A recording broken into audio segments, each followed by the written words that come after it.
Now this is clear footage of Bigfoot in Santa Cruz, wouldn't you say? Yeah, this is a hell of a lot more clear. You can really tell what's going on here. Yeah, yeah. And It so looks like he's about to take a leak. He or she. No, probably a he because he's standing up. we don't know that it's even about to take a leak, but you can see the brow ridge, and you can even see the nose, I think, and the mouth, and that's not a bear. That's not somebody in a hood.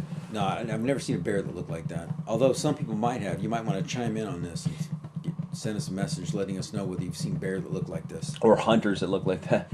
I'm sure there's hunters that look like that.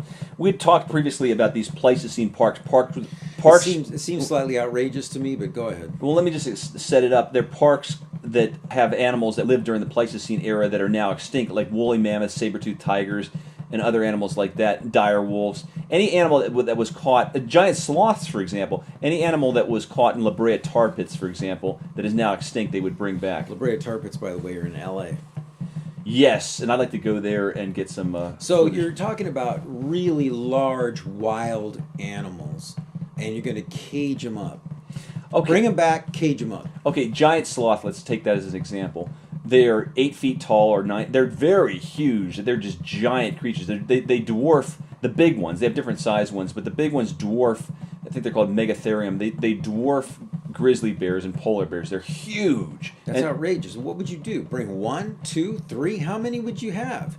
And you're gonna cage those things in Siberia? Enough to sustain a population. So you don't have to have a million of them. So just a couple. That barely sustains a population. You have to make. And you're going to cage them in Siberia.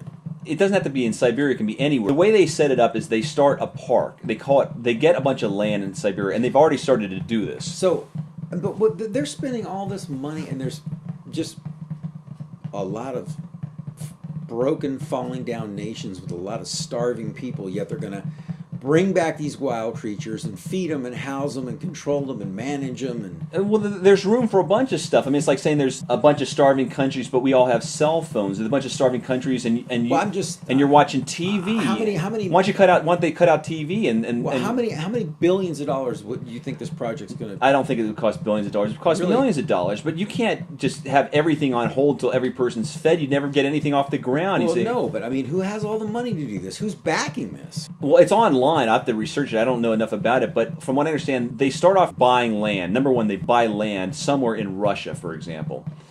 So the Russian government's behind this. I didn't say the Russian government was behind it. A company buys land in Russia, for example, or anywhere. But I think there's already one that is doing it in Russia. And then they would fence in the area some way, shape, or form so the animals they have can't get out. And then they would get animals that already exist, so they wouldn't have to recreate anything or clone anything. They just get animals that lived during the Pleistocene era that are still alive now, like bears, like certain type of elk, etc. And then, when technology permits you to bring back a woolly mammoth, they would start doing that. One by one, they'd start introducing animals that no longer exist, and that would be what the money maker. Because right now, if you're just seeing animals that already exist, so this would be on display for people, so they'd sell tickets. So they'd sell tickets. It would be just like a zoo, but would really be like something like Jurassic Park. Right. So instead of waiting until the woolly mammoth is brought back to life and say, oh, now let's make a park, they get it started now, so the park is in place. They have other animals that existed during that time, and then they feather in gradually the animals as they bring them back to life. Well, sure, why not? In fact, the whole, we had talked about Jurassic Park, and this was the basic theme of it, but Jurassic Park shows how things go wrong. And the main thing about Jurassic Park was that they said that the animals, the dinosaurs, became too smart. They didn't count on them to being able to get out of their cages and stuff like that. But it was a fantasy. It's, I think what you're talking about is also a fantasy. Everything is a fantasy in science fiction. I mean, do you remember the Star Trek series? Sure. And they had those flip-open communicators. And now we've had them and are beyond them. Beyond them. Right.